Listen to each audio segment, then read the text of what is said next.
This is SBR's Football Betting Daily.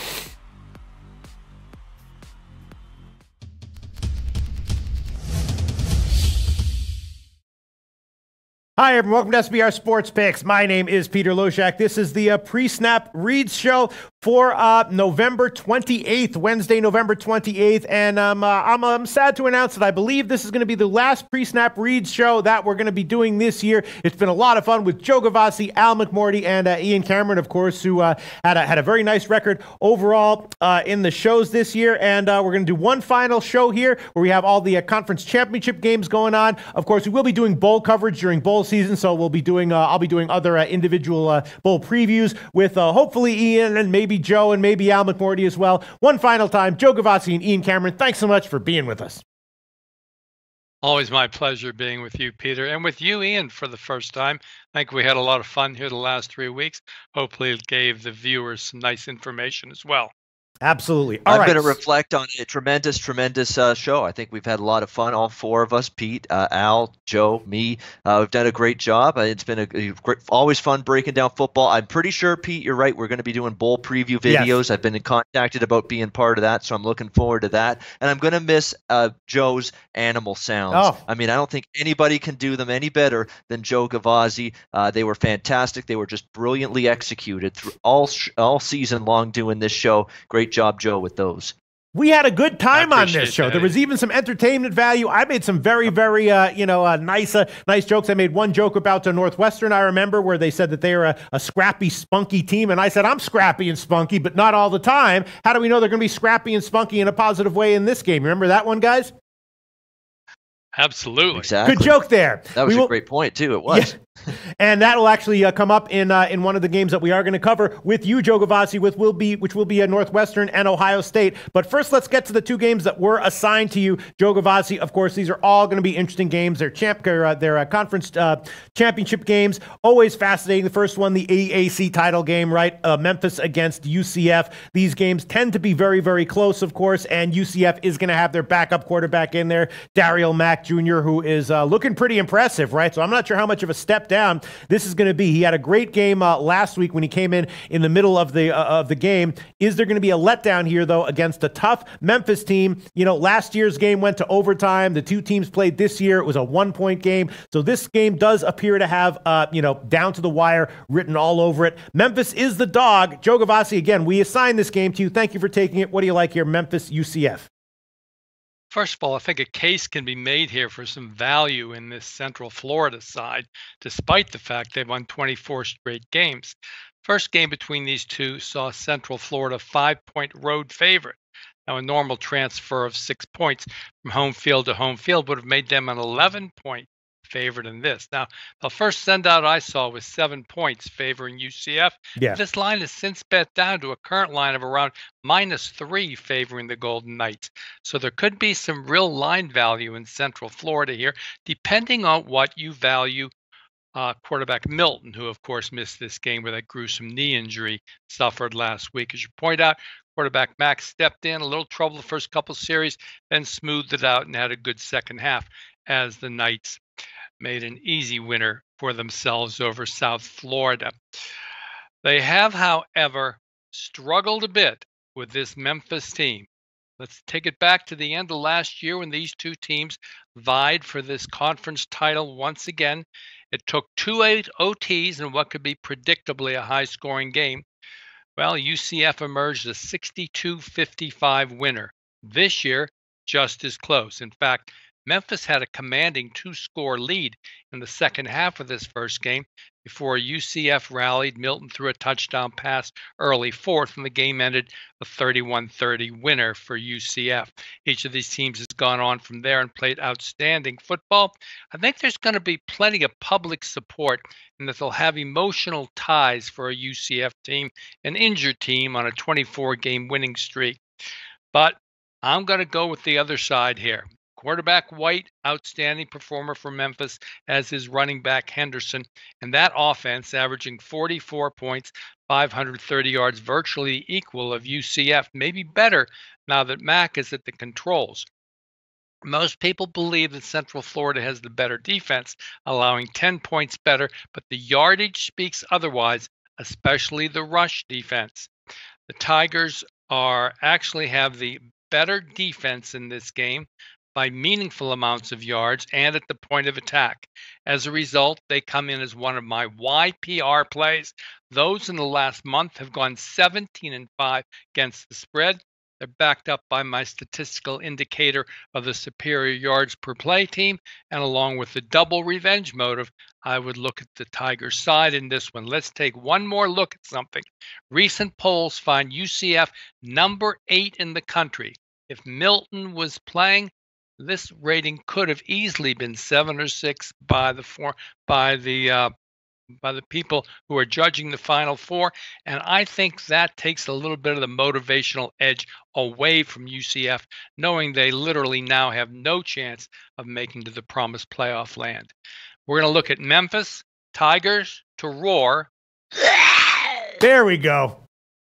In this game versus UCF, win this one outright, snap the Golden Knights' 24-game win streak, and come away with a conference title. All right. Well, yeah, again, the way these two teams play each other, it seems like any team getting more than a field goal in any situation is probably a good bet. It opened at 5.5 at Pinnacle. It's now down to 3 or 3.5. So the money has come in on Memphis. There are already some threes around. We can give you 3.5 minus 110, which is currently available at Heritage. Still available. Ian Cameron, I can't say I disagree with that. Not quite ready to pull the trigger on betting on Memphis because I am terrified of betting against this UCF team, even with the new quarterback. What's your take on this one, Ian? Yeah, that's pretty much how I feel. I mean, I lean UCF at the current number, 3.5, but this is not going to be an official play for me. Here's what we know. We know Mackenzie Milton is a tremendous quarterback. We know he's a leader on this football team. He's one of those guys that, when they're struggling, when they're trailing in a game, he'll basically step up and say, hey, let's go. Let's keep things rolling here and try to get back on track. That's the kind of leader you lose, too, with Milton. It's not only what he does on the field, but how he keeps the team motivated, invigorated, inspired off it. What we do know, though, is Daryl Mack Jr., who's going to be the starter for UCF, though, has played before and has started before and led UCF to a win against East Carolina earlier this season, 37-10. He had some slow start to that game when he came in against South Florida last week for the injured Milton. Second half, he came on. He now gets a week of practice under his belt. And the UCF defense, last 2 games, 17 combined points, 344 yards per game. There's been improvement from this UCF defense the last couple weeks. Bend but don't break. They're still giving up yards, but they're clamping down in the red zone. That's something I like to see. They're going to have to do that here against Brady White. Good quarterback. Darrell Henderson, a phenomenal running back. They're going to have to keep tabs on him. I just find this line's getting away. If you like Memphis early, I could see taking the points. I find now we're getting into overreaction territory with the absence of Milton just a little bit. Again, Memphis is not to take anything away from Memphis. They're 4-0 straight up, 4-0 against the spread. Their last 4 games, putting up points in bunches, peaking at the right time. But I think now the line is getting into a little bit of an overreaction range with where it is right now. I'll lean UCF minus the 3 if I bet it. That's the way I play it, but I'm not going to make this one official. All right, not an official pick. Yeah, this guy Mack Jr. looks pretty good. He's mobile, he can run, and I could easily see next year, if he's starting next year, people say, and he goes down with an injury, people saying, "Oh my God, what's UCF going to do with Daryl Mack Jr. out?" Now they have him here starting this game, fresh and relatively unbanged up. So I could see UCF rolling, but definitely any game in this series where one team is getting more than a field goal, my initial lean would be to be taking those points, and that is what Joe Gavazzi is going to do here. Memphis plus 3.5 minus 110. That's the current line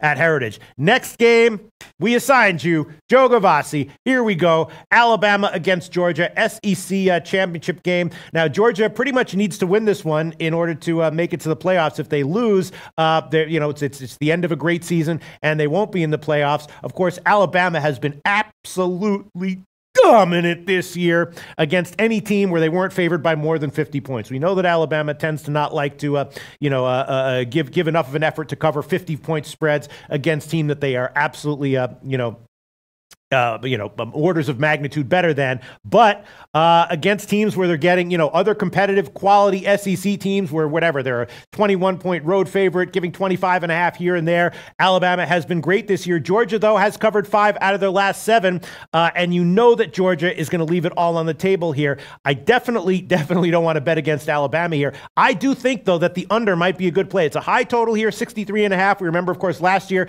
in the championship game, it was a relatively modest high-scoring game. I think 26-23. Georgia, that their strategy here is going to be to try to limit possessions, and I'm thinking the under the high total, 63.5, might be a great bet. What do you think, Joe Gavassi?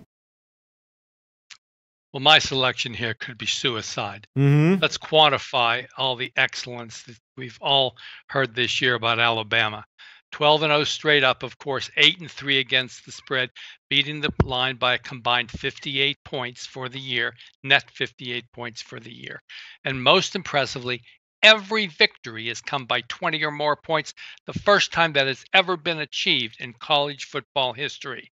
Quarterback Tua, making his debut in the second half last year, championship game against Georgia, has continued his excellence this year with 70% completions and an incredible, unheard of 36-2 ratio. In all, Alabama's gaining 538 yards overland and an unspeakable 8 yards per play, winning games by an average of 35 points per game. Who could ever fade that? But if there's one team in the SEC who I believe capable of breaking that stranglehold, it will be these Georgia Bulldogs. They actually had the confidence of playing Alabama right down to the wire last year. In fact, leading the game at halftime 13-0 before Tua made his appearance and eventually led the Tide to the 26-23 win. My final arbiter in this game is my highly successful running dog theory of statistical teams in this role as underdog, especially as double-digit dog. Along with the fact they are one of my defensive dandies, have the confidence of playing this team even last year, and the motivation of needing this win to get to the Final Four this year, I'm going to favor Georgia Bulldogs, woof, in the SEC championship game. Wow. I'm actually, it actually caught my attention more that you said you're going to act it. The words came out of your mouth. I'm going to take the Georgia Bulldogs here. Then the actual animal sound that you made. I'm going to go under here on official play. I'm going to take under 63.5 minus 110. It opened at 64. I think that, I think that if Georgia does manage to cover here, it's very likely because they are successful in slowing down the game, making it a lower scoring game. So I'm going to go with this. I'm going to make under 63.5 minus 110 an official play. As far as the spread is concerned, let's do a little line shopping for you here at SBRodds.com, Joe Gavassi, and find you the best line, split line right now, 13 or 13.5. So we can go to Bookmaker and give you plus 13.5, minus 108. Of course, this line opened at 10.5. That was a surprisingly low line to me, just in light of how Alabama has done, at just obliterating all comers against the spread when they're not, when they don't have a spread in the stratosphere. So here we have a spread at 10.5, and I knew, or I strongly suspected that strong money would come in on Alabama. Joe Gavassi is going to take Georgia plus 13.5 minus 108. I'm on the under. Ian Cameron, what do you think? You know what? Joe's reaching into his bag of tricks today. Yes. Multiple animal sounds today on the final show of pre-snap reads. That's big time stuff right there. It is. And you thought I only did cat noises. No, exactly. This guy is ambidextrous. He can do it all. Exactly. He's got multiple tricks up his sleeve, Joe Gavassi. Look at Ian Cameron avoiding the very, very, very tough question. How do you bet on Alabama here? How do you bet against them? I understand, Ian Cameron. What's your take on this one? I'm looking long and hard at making a case for Georgia in this game as well. Believe it or not. Here's the thing with Georgia. Here's the thing with Alabama. Okay. They have been remarkable. They have been absolutely phenomenal offensively with Tua. This offense has been putting up points in bunches. How many great elite level defenses have they played this season? Mississippi State and LSU, and I believe those were their two lowest scoring output games this season, the Bulldogs and the Tigers. Now, they still won those games, and they still covered in those games.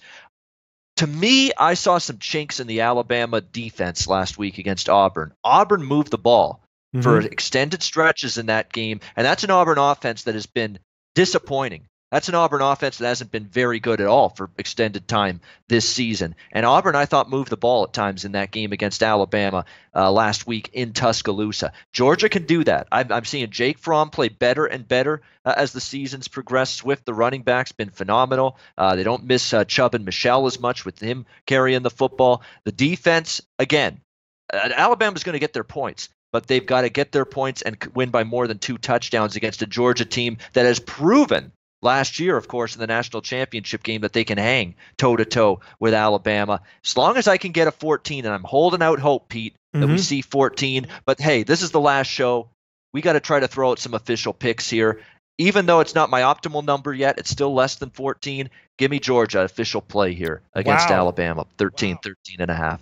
See, maybe my read on this game is off, but tell me what you think, Ian Cameron. I'm thinking that based on everything you said, is Georgia going to be able to hang in with, with within 2 touchdowns or not? Not exactly sure. That's a tough question. I think a much easier question is, what is the pace of this game likely to be? Now, I thought the same thing was going to happen with the Ohio State game against Michigan, and I was totally wrong on that one. But this is a little bit of a different situation. Georgia wants to try it any way they can to sneak out a win here. Alabama doesn't need to impress anyone. Do you not like the under here, Ian Cameron, at the very high total? I'd lean under. Like I say, I'm not getting a good read with Alabama totals this season. I stay out of it because you can just never know. But at this number, it's too high for me to play it over, Pete. Right now, I can tell you that. It's just too high of a plateau right now, given Georgia's propensity to want to control the clock, and that's exactly what they're going to want to do. Run the football heavy, try to keep Tua and that Alabama offense off the field as long as possible. If we have a couple drives that Georgia can muster out, crank out 5-minute, 6-minute, 7-minute drives, multiple drives of that length during this football game, that's going to make it a lot harder to get over this kind of plateau, looking at 63 and a half. So if I play this game, I'm looking at it under, but I'm just going to stick to the side here. What's the argument against the under? You just made all the points that I would make to myself if I was looking at this game, thinking the under is probably a great play. Not a lock. No. 57% play, probably. Yeah, I mean, Georgia's offense is good, but their defense is better than their offense. And Alabama's defense and Alabama's offense, to me, is going to get some resistance. Like if Alabama scores, 24, 31 in this game, I don't think they're going to get a whole lot more than that. I don't see them shredding and taking apart this Georgia Bulldogs defense. Like 24 against Mississippi State, 29 against LSU. I think ballpark range, Georgia probably holds Alabama into something in that range, high 20s, low 30s at the most. I don't think Alabama just completely carves up this Georgia defense. And if that's the case, I don't think Georgia's going to hit 30s in this game at all. So to me, I'm looking under the total. I really think Alabama's offense is going to meet some of the biggest resistance they've seen this season out of this Georgia defense. All right. Well, you're still not going to take a shot with the under. You're just going to take Georgia. I'll tell you what we can do. We can do this for you as well. Here's the problem, Pete. I just want to mention this quickly. When I bet an under, it loses. That's the problem with me betting under. So it's a personal superstition. I have terrible luck with them. Yep. So when Ian Cameron bets unders, they lose. He's not betting this one. That makes me like it even more. I think the under might be a great play here. And as far as Georgia's concerned, if you want to buy to 14, Ian Cameron, at Pinnacle right now, we could give you Georgia plus 14, minus 115. You like that one better? That's excellent. Absolutely. Or, if there's a 14 out there, I will take it. Well, it's not there. It's not there at Pinnacle, but you can buy to 14 at minus 115. That's fine. Minus 115 is not bad. To get 14, sign me up. Okay. And how about you, Joe Gavassi? Would you prefer 13.5 minus 108 or 14 minus 115? I will absolutely lay the extra juice and go for the extra half point. Okay. Pushing it to 14. All right, sounds good. So Ian Cameron and Joe Gavassi are going to be on Georgia plus 14 minus 115. Now on the under 63.5 minus 110. And now let's move on to the two games that you requested. Joe Gavassi, the first one is the Conference USA Championship game, right? UAB against Middle Tennessee State. And of course, these two teams did play in their last game, and it was a big margin win for Middle Tennessee State. Middle Tennessee State clearly the more complete team. They've covered 5 in a row. UAB very impressive on defense, though. And in light of how the last game turned out, it might be a little bit curious, head-scratching to some, that Middle Tennessee is just a 1-point favorite here. Joe Gavassi, why'd you pick this game, and what bet do you recommend? I want to tell you a story about this game. But before I can tell you that story, I want to tell you the story about last week when I totally misread the situation in this game. I thought UAB would come in here playing free and easy, yet motivated because of their loss the week before at Texas A&M. That was not the case. Head coach Clark recognized that his team was playing a 9th consecutive week, a little bit shy of depth. He pulled back the horses, and the team absolutely didn't show up. I was wrong about that. Second part of the situation I was wrong about was the Blue Raiders. Blue Raiders I had pegged to respond in one of two ways, based in part on that Marshall-Florida International game, which was completed shortly after the Mid-10 game started last week. And that would be the fact that should Florida International have won that game, well, the Blue Raiders would have been out of contention for this title game. They could well have tossed the towel. On the other hand, they could have played feeling the pressure of needing to win. All of that became moot when UAB made it easy for them by tossing the towel. I was wrong, and now we've got to use that information coming forward. And yes, UAB looks like they may be tired after losing 3 games in a row to the spread. And yes, the Blue Raiders are performing tremendously, covering 5 straight behind quarterback Stockstill, completed 22 of 29 last week, and enters on an 11-1 ratio the last 4 games.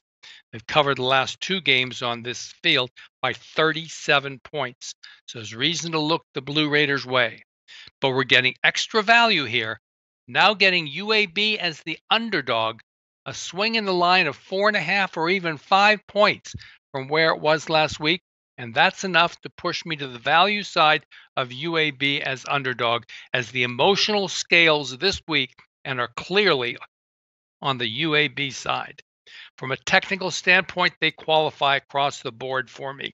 They have the better YP play dog. I've got the running dog, and I've got Middle Tennessee as the play against 150 club favorite, as they are outrushed by 30 yards, allowing more than 150, gaining less than 150. UAB playing with quick revenge with all the statistical factors in their favor and the emotional edge going for the title. I'm going to play the Blazers to get their quick revenge and the conference crown. All right, so it is, it opened at 2.5. Early money came in on UAB. I have to assume that the way the game went last week, that was early sharp money on UAB. Now it's 1 or 1.5 plus 1.5 minus 110. Makes sense to me based on your analysis and the market movement that we've seen so far. Ian Cameron, do you agree with that assessment? Yeah, it's a hard game, but I'm with Joe. If I'm playing, I'm looking at UAB as well. UAB mailed it in last week. UAB didn't have anything to play. Middle Tennessee State had to win that game and had the opportunity where if they won that game, they're in this CUSA championship game, and that's exactly what happened. From a motivational standpoint, there was none, zero, on the UAB side going into that game last week. Now you have them playing, obviously, for the conference title, whereas Middle Tennessee State had to win last week to get into this game. Look, the one concern I have is the pass defense for UAB is a lot weaker than the run defense. Brent Stockstill, senior quarterback, playing at home for Middle Tennessee State. That's a matchup advantage for Middle Tennessee State, but boy, UAB's defense still overall is so much better, in my opinion, than Middle Tennessee State's. They've been very, very strong. The one concern is Spencer Brown maybe not playing the running back for UAB. They really need him in there. If he's in there, I'll probably pull the trigger on UAB, but his status is huge because I'll be honest, A.J. Erdely, the quarterback, and really their passing game overall, UAB, it was not great. It was inconsistent. It wasn't exactly something you could rely on game in and game out, but this is the top defense in the conference by far, UAB, getting points here in this conference title game, allowed just 287 yards per game, 4.7 yards per play. I'm leaning UAB. I want Brown in there, though. He is that important to this offense. If he's confirmed to go, I will take UAB. For now, I just got to keep it a lean. But if I play it, I'm looking at UAB. All right, so Ian Cameron's going to pass for now officially, but leaning UAB and keeping an eye on the game. And he's going to take, and Joe Gavazzi's going to take UAB plus 1.5, minus 110. And then the last game we're going to talk about, another interesting one, right? The Big Ten championship game, Northwestern and Ohio State. Northwestern, very, very impressive in general. 5-2-2 against the spread over their last 9. And in this show, a lot of the picks that have involved games with Northwestern as an underdog, the panel has given and generally done well with it. Ohio State, of course, overvalued all year long, but last week got a huge, huge win, showing off their talent that everyone knows was always there, and people were wondering where that talent was all season long. They've covered 2 out of their last 3. Now they're giving, about 2 touchdowns to a tough Northwestern team, but I'm just not sure that this is a spot where we want to take Northwestern as an underdog. I know they historically have a great record as an underdog, but just the talent level might be really, emerging right now for Ohio State. Their wide receivers are just so explosive, so speedy. We saw that last week against a better defense than Northwestern. Northwestern a little bit banged up in the secondary. So I'm looking at this one. I've learned my lesson. I know when you see Northwestern as a big underdog, you take them. If you see them as a big favorite, a lot of times you think about fading them. In this spot, I don't know, man. After what I know, I know what recency biases are, okay? I know what a recency bias is. I don't need to Google that. at the same time, the fact that I know what a recency bias is, I have to think that after what Ohio State did last week, they're probably going to do it again here against Northwestern. What do you think, Joe? I had a dream. Uh-huh. Now, I'm sure that I'm not the first one to have had a dream, but I had a vision. Last Friday night, I had a vision that Michigan would score 39 points on Saturday against Ohio State. In fact, my vision extended to seeing a partial ESPN scoreboard with a 39 after the Michigan name. No shit. Knowing that top-ranked Michigan only allowed 14 points a game and 235 yards per game, I quickly trotted to the betting window, only after mortgaging the house, selling the wife's jewels, and raiding the college tuition. Well, who would have thought that Ohio State would score 62 points and 567 yards? Just incredulous to me. And, well, now I'm just leaving the hospital room right beside head coach Harbaugh. We've each had the bandages taken off our wrists, and we're ready to move on. Of course, Harbaugh may be polishing a resume for a lesser school than Michigan, as Ohio State continued their dominance, especially in the Meyer versus Harbaugh era. But that's the story for next year again, I'm sure. Let's move forward to what Ohio State faces against Northwestern. Knowing that Ohio State is in a major conundrum, they're at a fork in the road emotionally, coming off a huge win against arch rival Michigan to get to this point, or motivated by the genius Urban Meyer to have a huge win, a style points win, and take his crack at getting into the top four. Nobody's going to know that. What Ohio State is going to know, the results of the teams ahead of them in the poll, Oklahoma and Georgia, by the time the ball goes in the air tonight. But let's not ignore Northwestern in this matchup. Coach of the year in the Big Ten, Pat Fitzgerald, what a job he's done, starting with an injured, battered, and bruised Wildcat the first part of the season. This team has pulled together. Just wonderful resume in spite of mediocre stats. Winning at Iowa, Michigan State, Purdue, losing by 3 to Michigan, by 10 to Notre Dame. Everything you could ask from a Northwestern team who showed little promise at the start of the year. They allowed just 19 points a game in Big Ten play compared to 27 for Ohio State. And when the smoke clears, they had won their division in the Big Ten and became eligible for this game against Ohio State. Well, you alluded to it. Underdog like gold in Northwestern games now.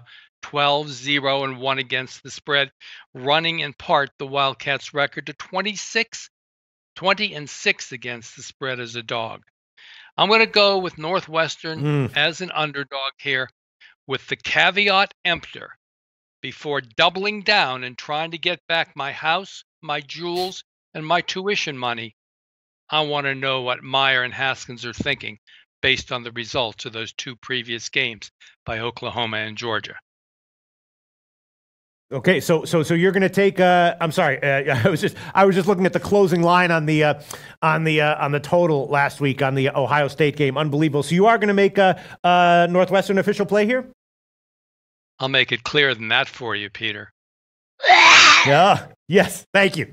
All right. That's what confused me. I was like, wait a minute, is Joe taking a cat team but not making the cat sound? I didn't know what was going on for a second there, Joe. All right, plus 14, minus 105 is the current line at the Greek. Ian Cameron, Northwestern and Ohio State. Ian Cameron, if you recall last week in the pre-snap read show, I gave out the under in the Ohio State game. In the show, I gave under 57. The total closed at 52.5 at Pinnacle. Unbelievable, right? Unreal. Unbelievable and unreal. Unbelievable that I could beat a closing line by that much and be so friggin' wrong based on the final score. Ian Cameron, what do you have to say about this game? Well, that's exactly what I try to press upon people. Don't blindly support big line moves. They're not always correct, those big line moves. And that was case in point, Michigan and Ohio State. See, I thought you paused just now, Pete, because you were totally mesmerized by that spellbinding story that Joe had there. Oh, it was a great. I was mesmerized by money.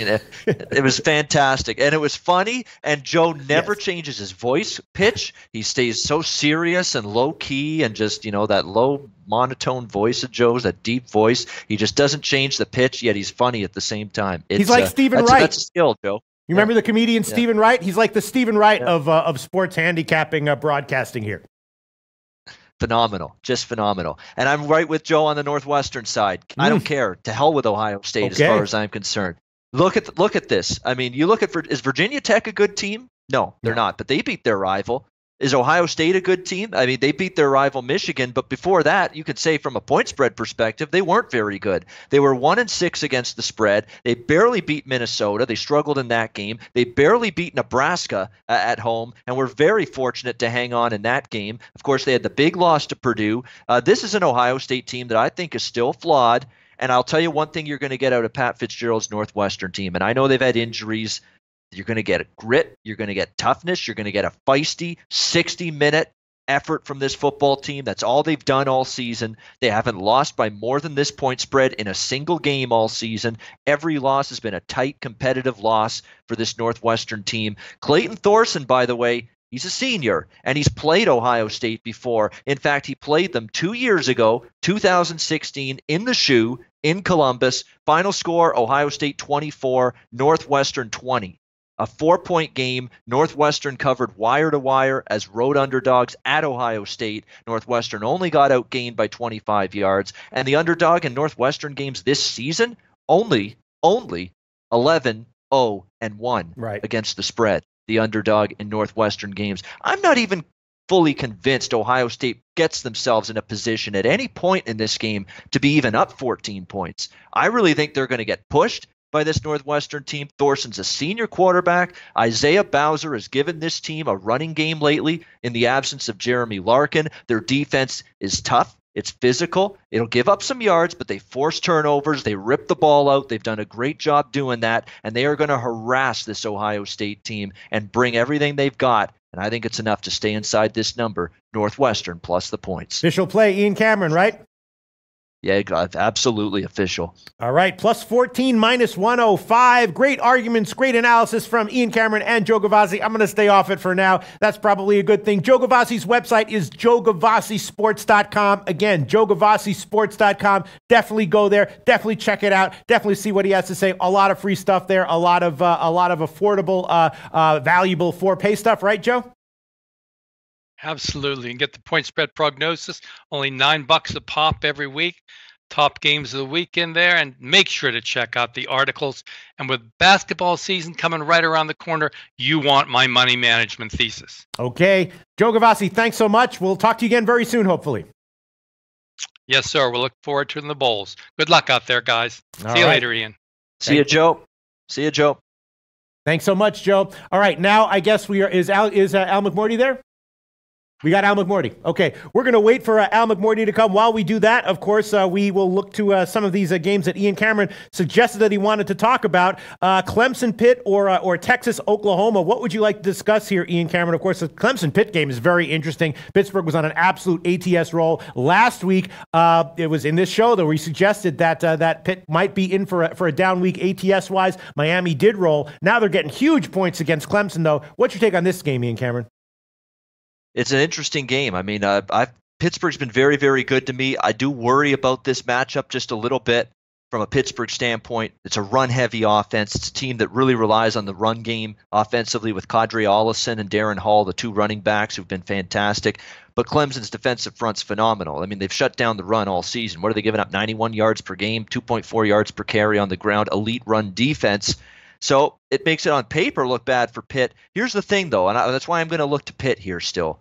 Clemson just needs to win. Margin is of no consequence whatsoever to Clemson. They win this game, they're clearly in the playoff. There's no need to go crazy and nuts. And we saw evidence of that from Dabo Swinney last week against South Carolina. He didn't care about running it up. And to me, and South Carolina obviously got inside an inflated number. It's very little bargain to back this Clemson team right now. And I'll say this about Kenny Pickett. He does worry me. He's still not the greatest accurate passer, but there's been an uptick in the passing game. They've averaged 203 passing yards per game over the last 3 games. That's more than their seasonal average. They are having a little more success, Pitt, throwing the ball the last few games. And even if they have a little bit of more success throwing the ball in this game, they could make plays. Clemson doesn't have a phenomenal lockdown secondary by any stretch. We saw that last week. You can throw on them. Sure. That's the weakness of the defense. Jake Bentley and South Kakalaki last week, 510 passing yards through the air against that Clemson pass defense. So if Pitt can just make a few plays through the air, they can maybe catch you through the back door, even if they are behind 28 late. It's not one of my strongest plays, but I'll go with Pitt, and I'll make it official. I think it's just a little bit of inflation right now in Clemson. No, it makes sense. The only thing I'm concerned about is just we have a recency bias of Louisville, the Louisville game, of course, where Clemson was a 40-point favorite almost, and they did cover. But in general, it does seem like when Clemson is a favorite of more than 24 points or more, it's just a little bit too much. And Pittsburgh once again was on an absolute ATS roll, including coming within 5 points as a 3-touchdown underdog at Notre Dame. And we've seen now how awesome Notre Dame is, and maybe we give Pittsburgh a nice boost for that one. A tough game against a strong Notre Dame team on the road, covering easily as a 3-touchdown underdog. I'm agreeing with you on this one, Ian Cameron. So you want to make this one official? UWager actually has 28 minus 110. You want that one? I'll take that. Yeah, 28's great. All right, and I will join you on that one, Ian Cameron. That's just too many points here. That is just too many points here. Pitt plus 28 minus 110. I'll add that one onto my official record, and Ian Cameron is that's an official play from him as well to go with Georgia and Northwestern. Is Al McMorty with us? Nope. He's not there. Soon? Okay. All right. I'm getting the signal from the control room that Al McMorty is not with us yet, but should be here soon, which means we have time to talk about the other college football game that Ian Cameron sent us, which was Texas against Oklahoma. Obviously, this is a fascinating matchup here. I'm not sure what I think about this one. Why'd you send this one, Ian? Well, it's Tom Herman is an underdog where he's 12-1-1 against the spread. Give me Texas. They're 6-0 against the spread. Last 6 meetings against Oklahoma. All 3 Oklahoma wins were 5-point margins. I don't see Oklahoma and their piss-poor defense being able to win this game by enough of a margin to cover this number. Kyler Murray and the offense may not be stopped all that much by Texas. Don't get me wrong. Texas defense sort of leveled off late in the season. But Oklahoma's defense has given up 46 or more points in 4 straight games. That's flat out simply not a team I trust, laying 7.5 and 8. Herman's been gold in the underdog role. I think he gets the job done again here. We'll take Texas plus 8. Give me the over, too. I think we'll see a lot of points here in this game. Texas and over. Lock those both in for me as official. Okay, I will do a little bit of line shopping here for you, Ian Cameron, and let's lock them in. The best line, it's kind of still a mixed line here, 8 or 7.5, so we can give you 8 minus 107 at BetOnline, actually. Let me write that one down. Line shopping here at SBR Odds. That's going to be Texas plus 8. Minus 107. And then you like the over. Talk a little bit about why you like the over here for people who are trying to figure this game out. It's a high total, Ian Cameron. I don't know if you checked the total. 78. Actually, Heritage and Bookmaker have 77, so it's a split line. It's up to 78 at Pinnacle. Over 77 we can give you. Why do you like the over of this such a high total, Ian? Well, Oklahoma's going over weekly, and most of these totals are in the 70s and even 80s, as we saw last week against West Virginia. Texas is going to move the ball. Sam Ehlinger, one of his best games this season was against Oklahoma. I mean, 48-45 win Texas had against Oklahoma earlier this season. I don't think they're going to stop Texas. I mean, Ehlinger picked apart this defense, but on the flip side, I don't think Texas is going to have an easy time getting many stops against Oklahoma either. Oklahoma plays fast. Texas plays a moderate tempo, but they don't play slow. They're moderate. Oklahoma plays lightning fast. You're going to see possessions in this game. I think you're going to see a high level of offensive efficiency in this game. And look at 42-38 cashes a ticket. You get a 42-38 type of score. That's 80 points. That cashes an over in this game. I could easily see that happening. So I don't think this total is quite high enough.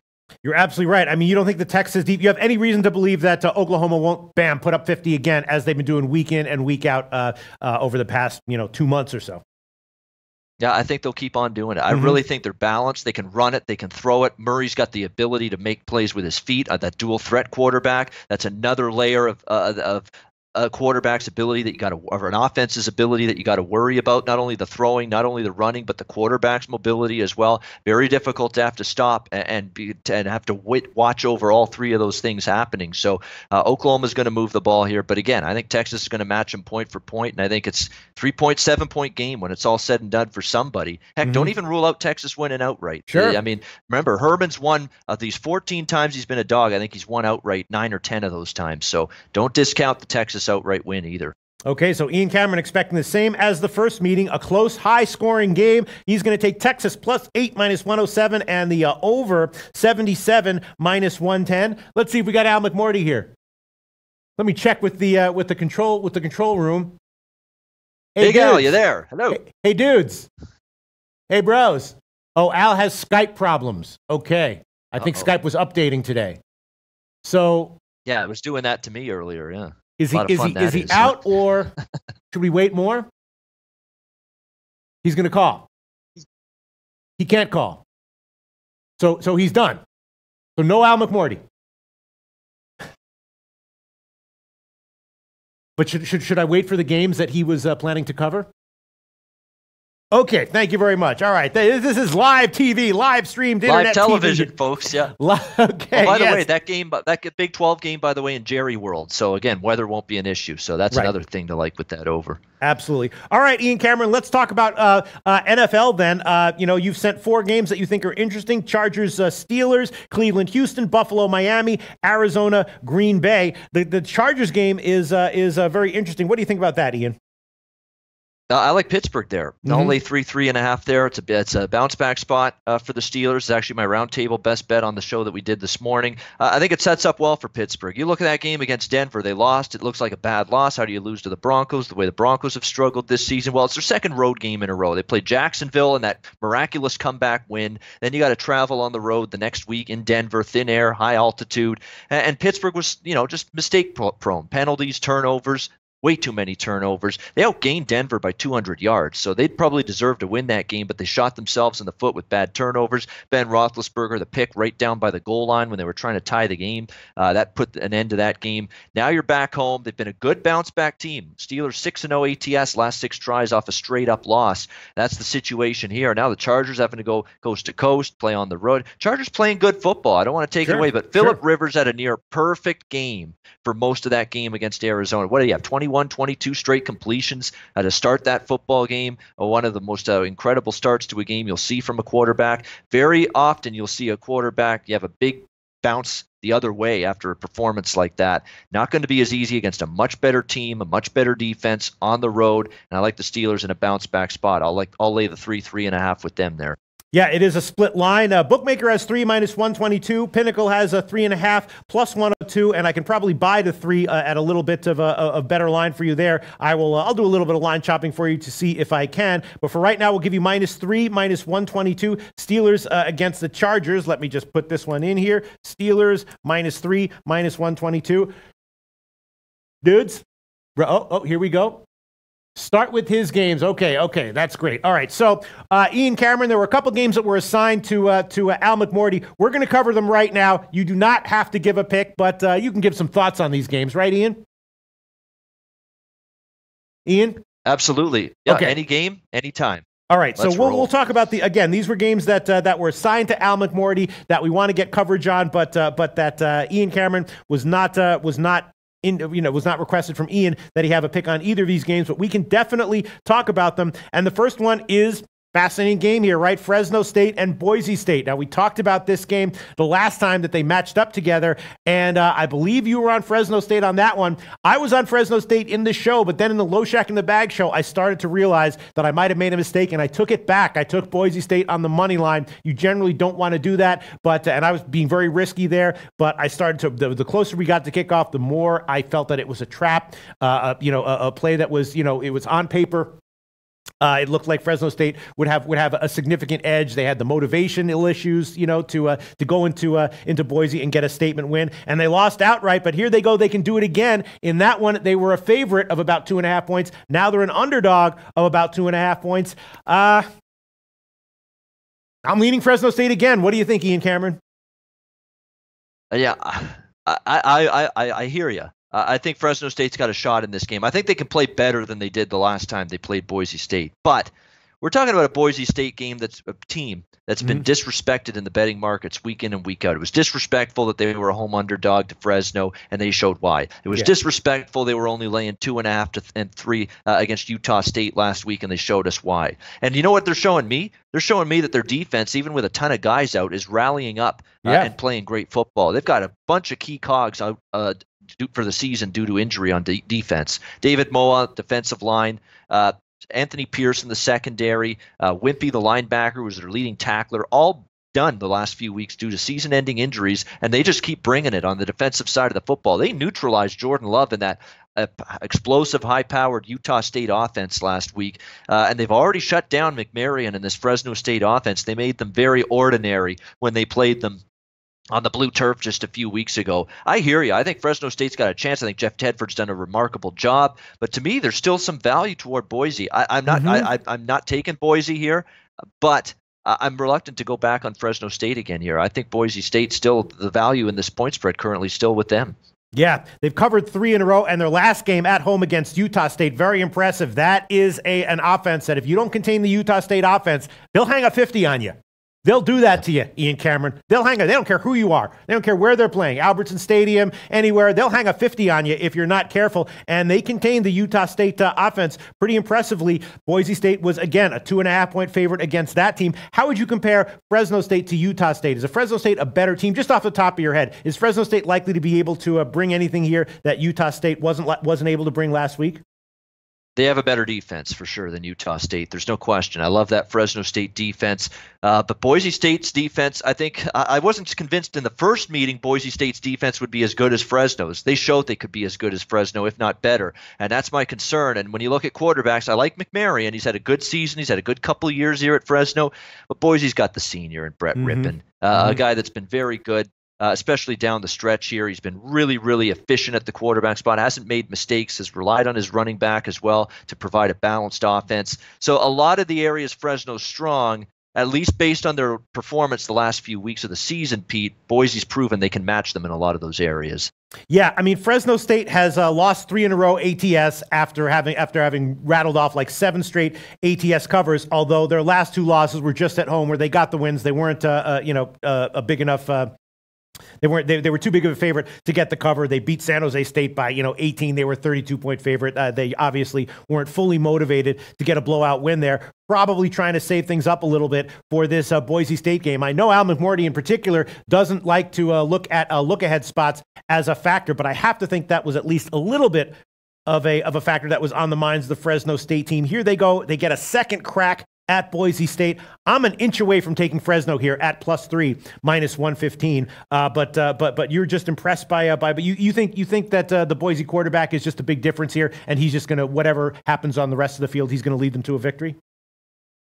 Yeah, I think if I could get more than 3 with Fresno, I'd be much more inclined to take Fresno. But in this price range where a field goal victory for Boise can get them the money, that's difficult for me to bet against, especially the way they played Fresno and Utah State head-to-head recently. I will say this. I throw out Fresno State's showing against San Jose State. I know people in the chat saying they didn't look good. They looked like their defense softened, didn't play well in that game. They didn't give 2 shits about that game, to be honest with you. They really did not, that Fresno State team against San Jose State. They had wrapped up everything. They were looking forward to this game. They put no inclination and no incentive and motivation into that game. It was get the win and get out of there. That's what it was about for Fresno State. So I don't really penalize them for not looking good on defense last week, even against a bad San Jose State team. That was just a go through the motions, get out of there with the win and move on type of game. Yes, absolutely. A lot of times people ask, what are the key factors that you look for in any individual game? I think one key factor in this one, favoring Fresno State, I think, is they didn't give 2 shits about that game against San Jose State. That's an important thing to take into consideration. They did not give 2 shits about that game. Very important thing to keep in mind. The way you said that, very good, Pete. Ian Cameron, I'm going to do it.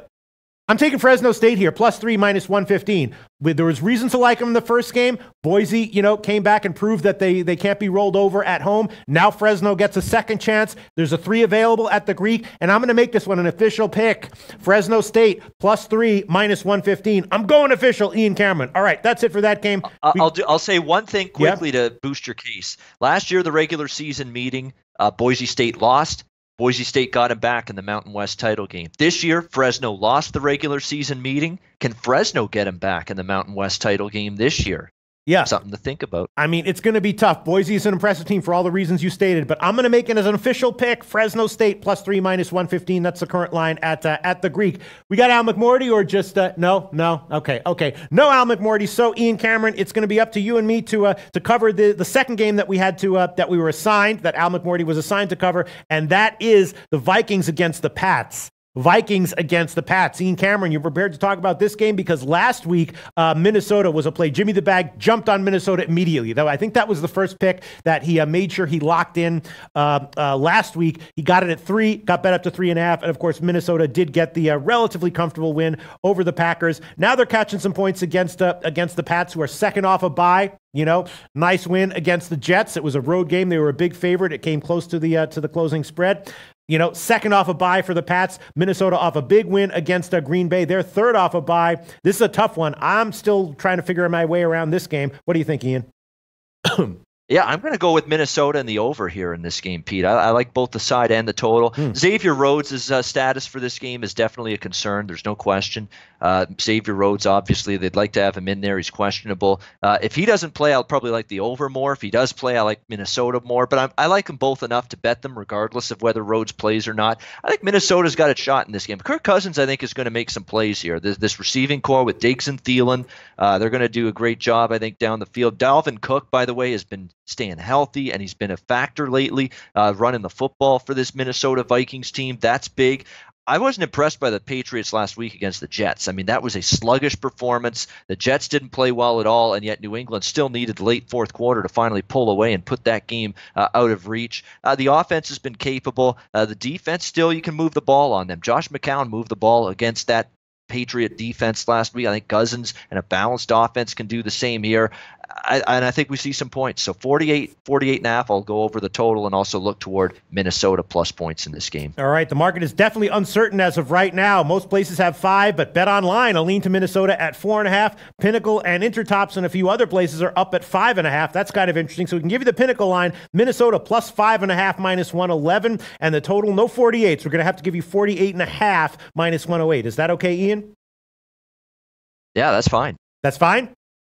Okay, Ian Cameron's going to do it. All right, so before we get into one or two more NFL games that Ian Cameron wanted to discuss, let's just go over all the picks that have been given officially here in the last pre-snap reads show. Maybe forever, maybe we'll renew it next football season. But as of right now, Joe Gavassi, this is the last pre-snap reads show that we know of ever. Joe Gavassi gave Memphis plus 3.5. Interesting. Georgia plus 14, bought to -115.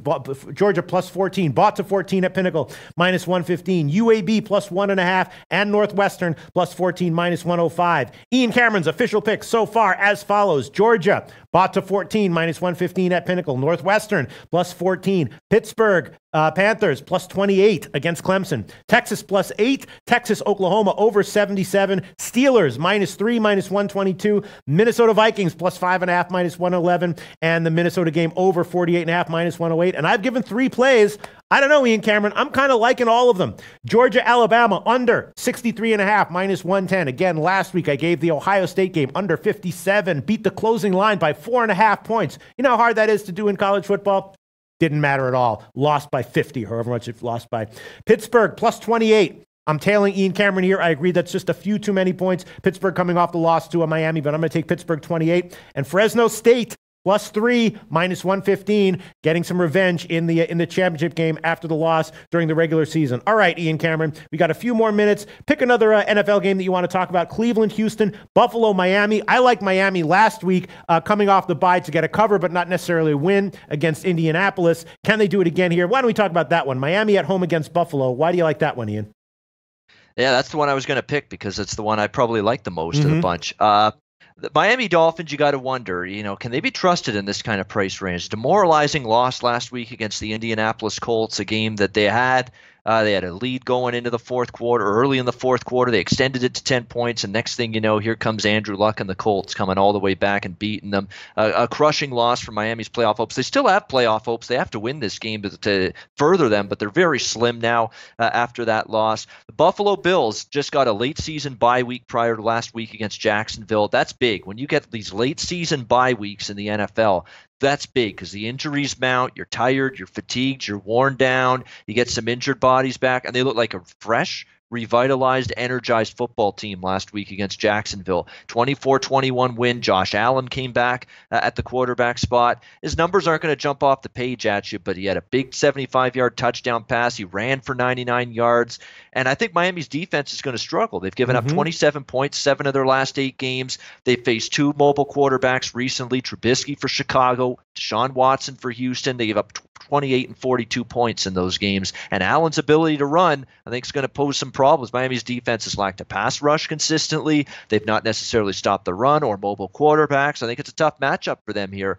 Even against a Buffalo team with limited receivers and not a shaky offensive line, the defense isn't doing anything about it for Miami. No pass rush, haven't stopped the run. And then on the flip side, I know Tannehill's back, Pete, but there's a banged-up skill position talent group for Miami going into this game. Danny Amendola's banged up. Devontae Parker's banged up. Kenyon Drake, the running back, got banged up last week against the Colts. He'll play. Amendola and Parker are questionable, though. That's a concern. And Buffalo can still play some defense. I mean, it was an ugly start at times this season, but the defense played well last week. They've been better and better each week. They're allowing fewer yards per game than the Dolphins for the season, this Buffalo defense. And you look at the recent meetings, Buffalo's 4-2 straight up against the spread, last 6 meetings against Miami. And the only 2 Miami wins since 2015, head-to-head against Buffalo, 3-point margins of victory. I'm going to take the points here with Buffalo, plus 4.5, plus 5. I think they can win outright, and if not, stay right close and maybe lose by a field goal at most. Okay, and while I do line chopping for you, why don't you just quickly comment on the total? It's a low total here. You think Miami's just too banged up with the skill positions to want to tempt you to take a shot with the over at just 40?